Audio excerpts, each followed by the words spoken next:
खेड़ गांव में एक बहुत ही गरीब परिवार रहता था। पूजा और राकेश पति पत्नी थे। उनकी एक बेटी थी जिसका नाम रोशनी था। पूजा और राकेश दोनों अनपढ़ थे। पूजा साफ सफाई का काम करती थी और राकेश एक मजदूर था। एक दिन रोशनी को तेज बुखार आया। राकेश और पूजा दोनों परेशान थे। देखिए ना, रोशनी को तेज बुखार आ गया है। मैं जहाँ काम कर रही थी वो कंपनी भी बंद हो गई है। इसे डॉक्टर के पास दिखाने के लिए पैसे भी नहीं है।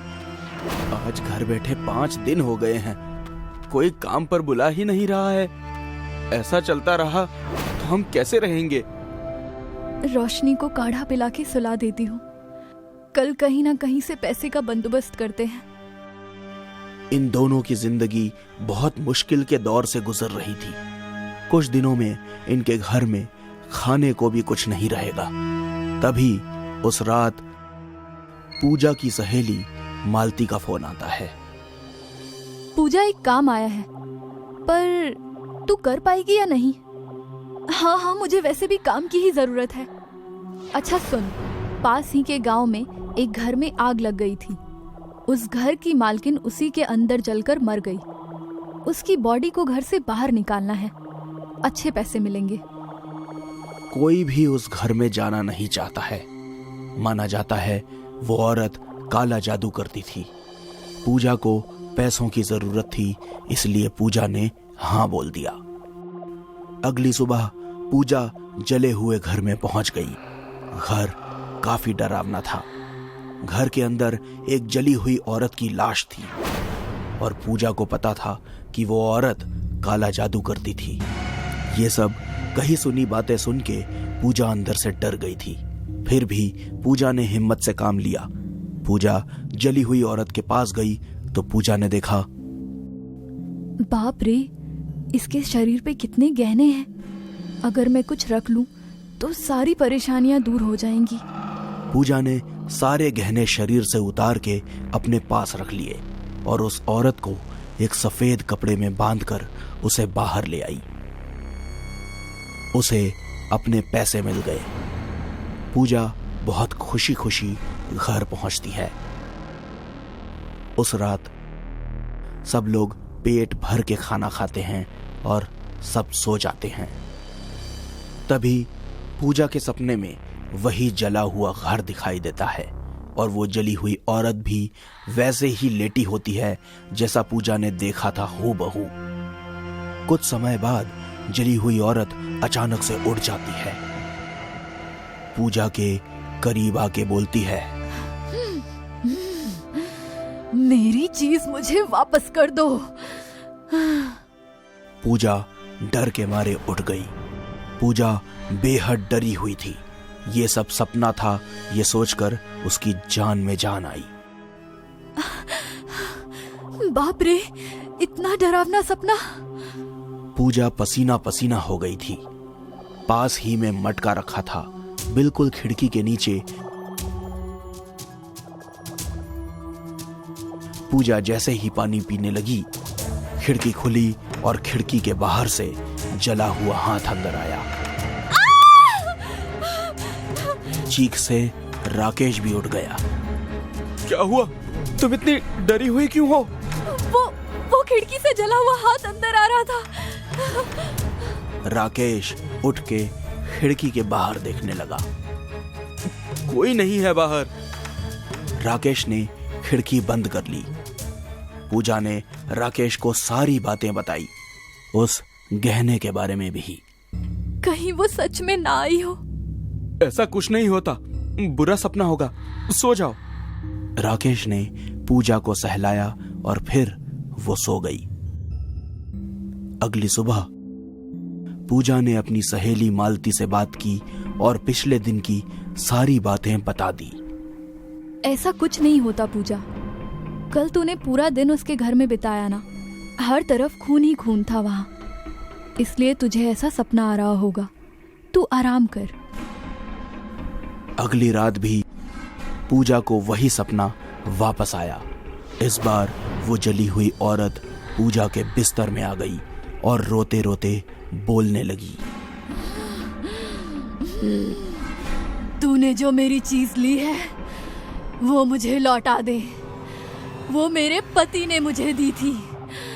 मैं तेरे हाथ जोड़ती हूँ, दे दे, वरना बहुत बुरा होगा तेरे साथ।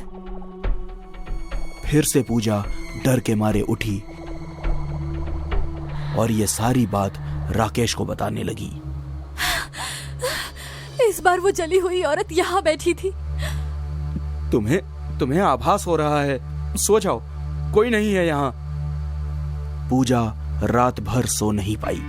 पूजा को तेज बुखार आ गया और फिर पूजा को खून की उल्टियां होने लगी। ये देख के राकेश और पूजा दोनों डर जाते हैं। तभी राकेश पूजा को डॉक्टर के पास ले जाता है कुछ टेस्ट करवाने के लिए।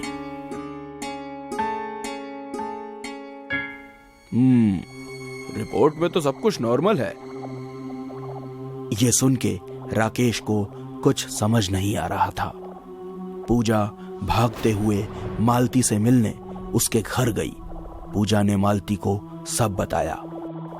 तेरे बोलने का मतलब है जब से तूने उसका सोना लिया है तभी से वो जली हुई औरत ऐसा कर रही है। एक काम करते हैं, यहीं पास में एक बाबा है, पर अभी नहीं, वो 3-4 दिन के लिए बाहर गए हैं। बाबा जैसे ही आते हैं हम उनसे मिलकर इस समस्या के बारे में बताते हैं। तब तक तू अपना ख्याल रख। धीरे धीरे दिन बीतते गए। हर दिन जली हुई औरत पूजा के सामने आके रोती रहती थी। अक्सर पूजा खुद में ही बड़बड़ करती रहती थी। कभी अचानक से चिल्लाने लगती तो कभी हंसने लगती। ऐसा लग रहा था जैसे पूजा पागल हो रही थी। रोशनी को मालती का कॉल आया। हेलो रोशनी।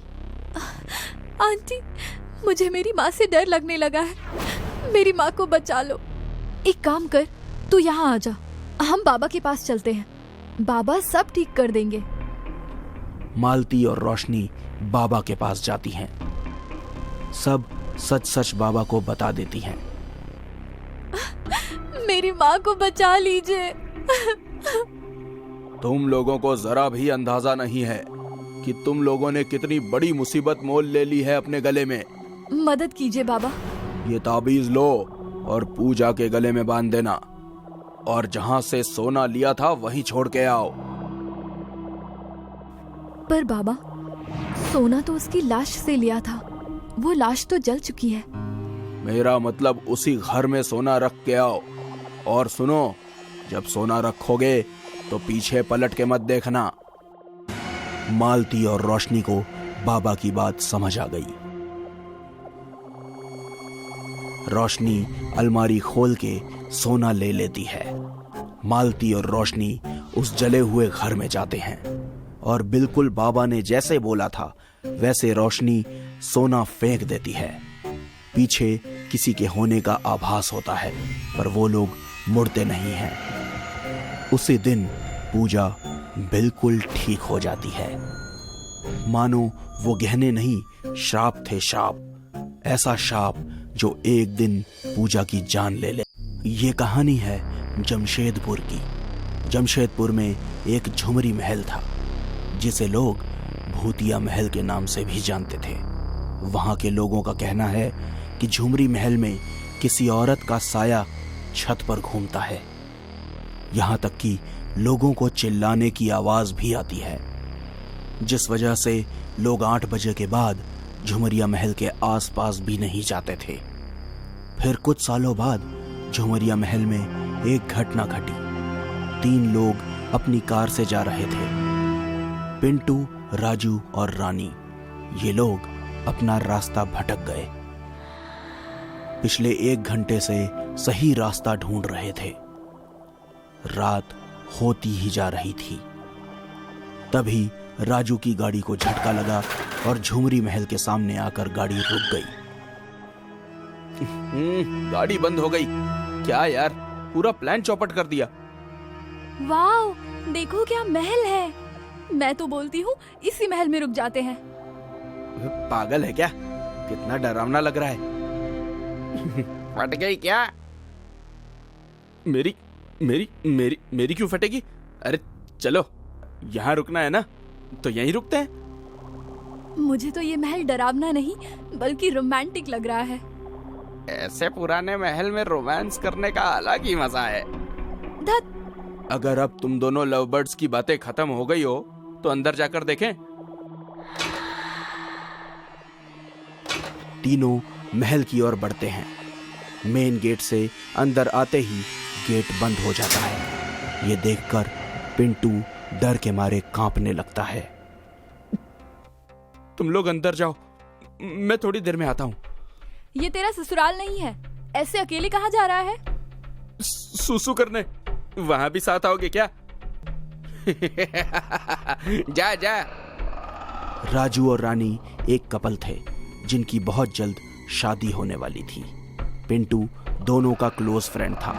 पिंटू झाड़ियों के बीच चला गया पेशाब करने। तभी उसका ध्यान सामने की ओर गया। तभी उसे दिखाई दिया कि एक परछाई छत पर घूम रही थी। अब उसका डर और बढ़ गया। वो दौड़ते हुए अपने दोस्तों के पास गया। यहाँ महल के अंदर राजू और रानी मेन हॉल में पहुंच चुके थे। उन्हें दिखाई देता है कि पिंटू पहले से सोफे पर बैठा है। अबे कमीने, तूने तो हमें डरा ही दिया। इतनी जल्दी अंदर कैसे आ गया? पिंटू कुछ नहीं बोलता है, वो वहीं बैठा रहता है। राजू और रानी महल की सीढ़ियां चढ़ने लगे और उन्हें बिल्कुल भी अंदाजा नहीं था कि जो सोफे पे बैठा है वो पिंटू नहीं बल्कि कोई और है। सोफे पर बैठा पिंटू उन दोनों को घूरता जा रहा था। रानी, एक किस तो दे। हाथ छोड़, कोई देख लेगा। यार, यहाँ कौन देखेगा? भूल मत, यहाँ पिंटू भी है। किस विश शादी के बाद। यार, कम से कम एक हक तो दे। रानी राजू को गले लगाती है। रानी की नजर पिंटू पे जाती है। पिंटू रानी को डरावनी नजरों से देख रहा था। पिंटू की आंखें लाल हो चुकी थी। रानी जोर जोर से चिल्लाने लगी। क्या हुआ रानी? रानी पिंटू की तरफ इशारा करती है। राजू उस तरफ देखता है पर वहां कोई नहीं होता। राजू पीछे मुड़ता है तो रानी भी गायब हो गई होती है। रानी, रानी! राजू यहां वहां रानी को ढूंढ रहा है और ढूंढते हुए छत की ओर बढ़ता है। छत पर राजू की नजर रानी पर जाती है। वो गिरने ही वाली होती है कि राजू उसे पकड़ लेता है। तू पागल है? अभी छत से नीचे गिर जाती तू। तेरी हिम्मत कैसे हुई रानी का हाथ पकड़ने की? तू मुझे डरा रही है? रानी के शरीर में झुमरिया महल की रानी घुस गई थी। हाथ छोड़ मेरा। नहीं तो क्या करेगी? बोलना। मुझे डरा रही है आवाज बदल के? रानी ने राजू का गला पकड़ के हवा में उठा लिया। राजू का दम घुटने लगा। रानी की आंखें लाल थी, उसके बाल उड़ रहे थे और वो अब किसी भूतनी से कम नहीं लग रही थी। तूने इस महल की रानी का हाथ पकड़ा, इतनी गुस्ताखी। इस गुस्ताखी की सजा तुझे जरूर मिलेगी। तभी छत की दूसरी तरफ से पिंटू ने जोर से चिल्लाया, राजू! पिंटू की चीख से रानी ने राजू का गला छोड़ दिया और वो खुद बेहोश हो जाती है। भाई, भाई चल यहाँ से। लगता है रानी किसी काले साये के वश में है। नहीं यार, तू रुक, मैं रानी को देखता हूँ।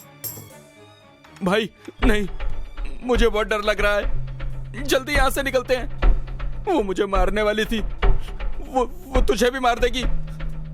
वो हमारी रानी नहीं है, वो कोई और है। पिंटू डर डर के रानी के पास गया। रानी को उठाने लगा। पिंटू देखता है कि रानी सांस नहीं ले रही है। राजू देख, रानी सांस नहीं ले रही है। उस काली शक्ति ने रानी को मार दिया। पिंटू और राजू दोनों एक साथ रोने लगे।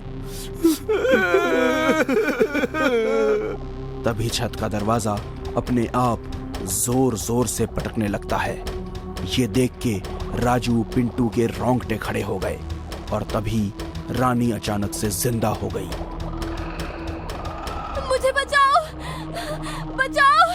वो मुझे मार देगी, मार देगी। हमें यहाँ से जल्द निकलना चाहिए। हाँ, जल्दी चलो।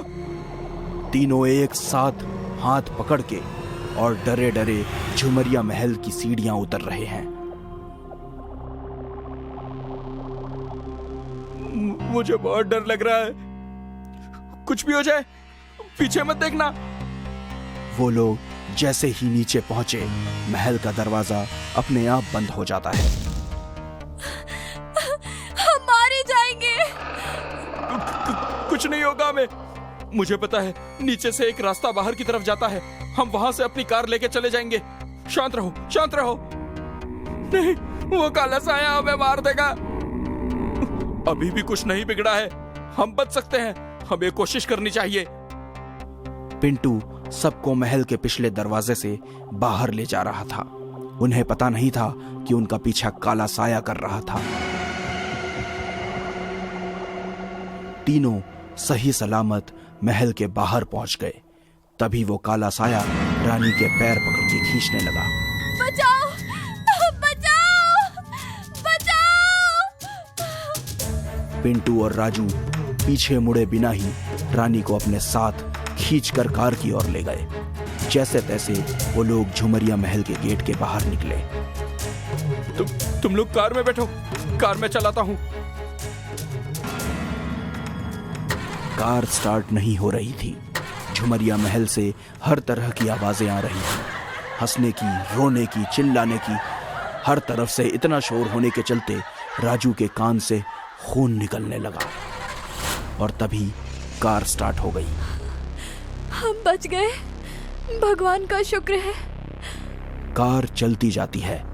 कार के साइड मिरर में दिखाई देता है महल के झाड़ियों में पिंटू की लाश पड़ी होती है। तू तो बोल रहा था तुझे कार ड्राइव करने नहीं आती है। फिर पिंटू ने अपना सर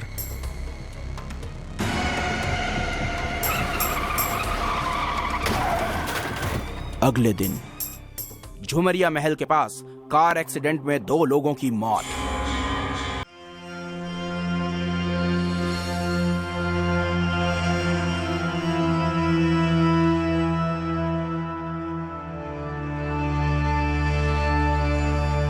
राहुल एक शांत और अपने आप में ही रहने वाला इंसान है। राहुल किसी से ज्यादा बात नहीं करता।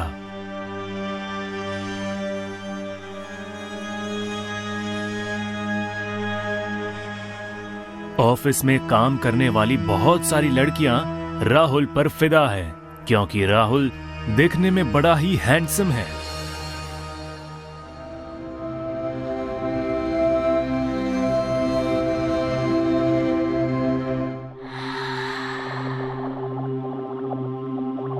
यार कितनी नसीब वाली होगी वह लड़की जिसके साथ राहुल की शादी होगी।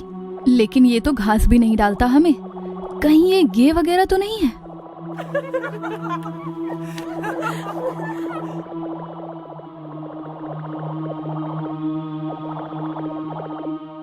सिया इसी ऑफिस में काम करती है। सिया बस अपने काम से ही बात करती है। काश मैं राहुल को अपने दिल की बात कह पाती कि मुझे उससे कितना प्यार है।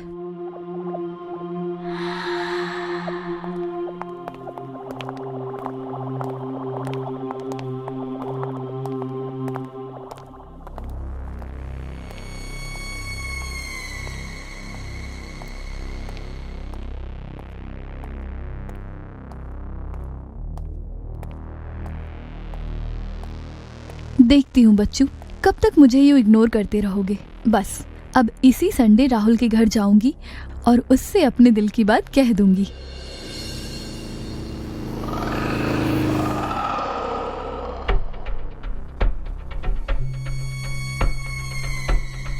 ओह, यहाँ रहता है राहुल।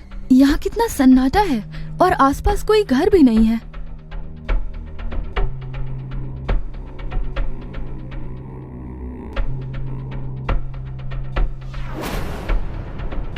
अरे मेन डोर पर ताला, लेकिन मुझे पूरा यकीन है कि राहुल अंदर ही होगा। किसी से मिलता तो नहीं है और ना ही कोई उसके दोस्त है।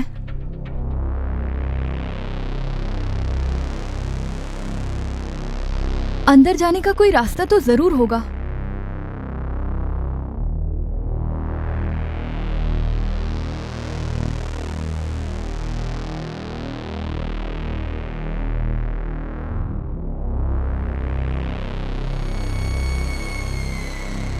ये रहा रास्ता। शायद ये गैराज है और ताला भी नहीं है यहाँ।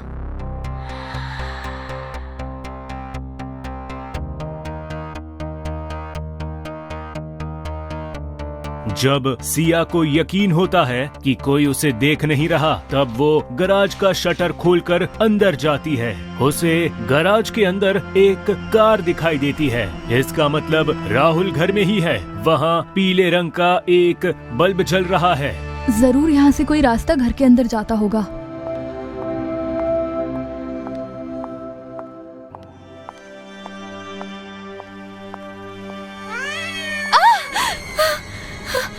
अरे बाप रे, कितनी डरावनी बिल्ली थी।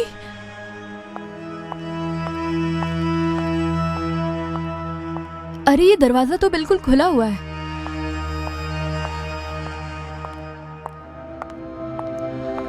सिया को बेसमेंट में जा रही कुछ सीढ़ियां नजर आ जाती है।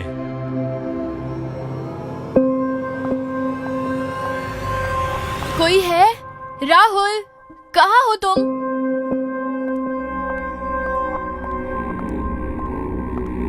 यहाँ इतनी खामोशी क्यों है?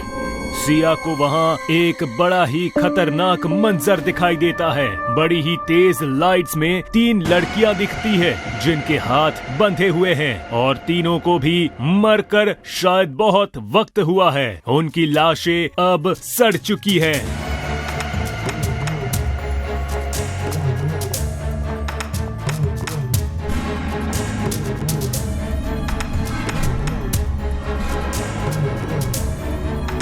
हे भगवान, ये तो वही 3 लड़कियां हैं जो पिछले कई दिनों से ऑफिस नहीं आ रही हैं। लेकिन ये यहाँ क्या कर रही हैं? मुझे तो यहाँ कुछ गड़बड़ लगती है। मैं यहाँ से जल्द निकलना चाहती हूँ बस।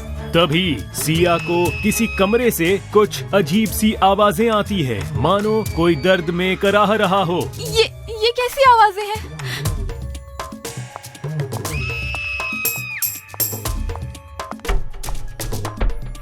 तो ये आवाजें इस कमरे से आ रही हैं। सिया बड़ी सावधानी से उस कमरे की तरफ बढ़ती है। वो काफी डरी तो है, लेकिन उससे अंदर क्या शुरू है वो भी जानना है। वो कमरे के दरवाजे तक आकर पहुंच जाती है। अंदर का दृश्य देखकर उसे अपनी आंखों पर यकीन नहीं होता। नहीं, अंदर भी एक लड़की है जिसके हाथ और पैर मजबूती के साथ बगल वाले पिलर पर बांधे जा चुके हैं। लड़की का बदन खून से लथपथ है और एक आदमी उसके गले से उसका खून चूस रहा है। कौन हो तुम? राहुल, तुम? वो शैतान राहुल ही है। उसके दांत अब नुकीले और उसकी आंखों में एक अजब सी चमक है। हाँ, मैं। तुमने अपने जिंदगी की सबसे बड़ी गलती कर दी जो तुम यहाँ आ गई। राहुल, तो ये है तुम्हारी असलियत। मैं बाहर जाकर तुम्हारा असली रूप सबको बता दूंगी। राहुल असल में खून पीने वाला एक पिशाच है जिसे जिंदा रहने के लिए हर रोज इंसानी खून पीना जरूरी है।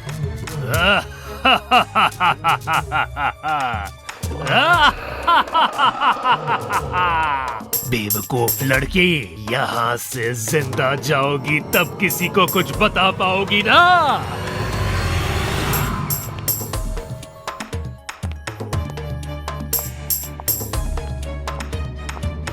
नहीं राहुल, मैं किसी से कुछ नहीं कहूंगी।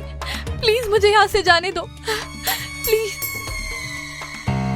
अगले दिन जब राहुल ऑफिस पहुंचता है तो लोग ऑफिस में रोजी की बातें कर रहे थे। कल से रोजी फोन नहीं उठा रही है। मुझे तो उसकी मम्मी डैडी का भी फोन आया था यार। कहाँ होगी रोजी? कहीं उसके साथ कुछ बुरा ना हो गया हो। अगले कुछ दिनों तक ऑफिस में रोजी की बातें हो रही थी। उसकी मिसिंग कंप्लेन भी लिखवा दी गई, पर पुलिस को रोजी का कोई पता नहीं चला। रोजी का एक फ्रेंड था समीर। समीर मन ही मन रोजी से बहुत प्यार करता था। रोजी के यूं लापता होने से वो बेचैन हो गया। समझ नहीं आ रहा आखिर रोजी के साथ क्या हुआ। कैसी होगी रोजी, किस हाल में होगी? पुलिस से तो कुछ नहीं होगा, लगता है अब मुझे ही रोजी को ढूंढना होगा। समीर ने अपने एक हैकर फ्रेंड से रोजी की लास्ट लोकेशन पता की और वो निकल पड़ा रोजी को ढूंढने के लिए। समीर राहुल के घर के बाहर पहुंचा। इलाका सुनसान था, पर फिर समीर ने राहुल को अपनी कार से घर के अंदर जाते देखा। ये तो राहुल है, ये रोजी के ऑफिस में काम करता है।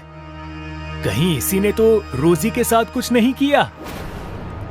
समीर को राहुल पर शक हो गया। उसे घर के भीतर जाकर देखना था, पर वो इंतजार करने लगा अंधेरा होने का। रात के लगभग 12 बजे थे। राहुल के घर की सारी लाइट्स ऑफ थी। शायद सो गया है, यही सही मौका है। समीर गेट फांद कर घर के अंदर घुस गया। ये कैसी गंदी बदबू है। घर दिखने में तो साधारण था, पर फिर उसे कुछ आवाजें सुनाई दी। लगता है ये आवाज बेसमेंट से आ रही है।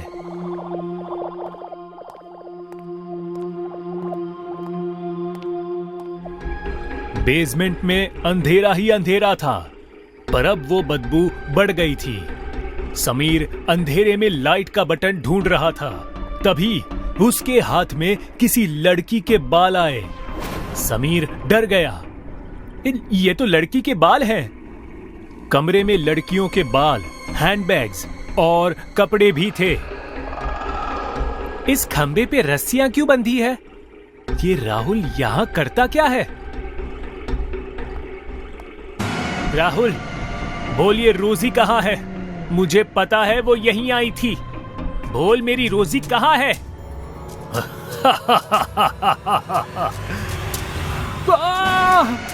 राहुल, प्लीज बता दे मेरी रोजी कहाँ है। बताने से अच्छा तुझे भी उसी के पास भेज देता हूं। क्या मतलब?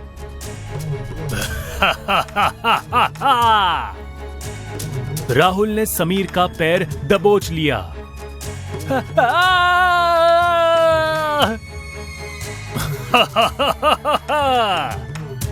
राहुल ने समीर की गर्दन में अपना दांत गाड़ दिया और उसका खून पीने लगा।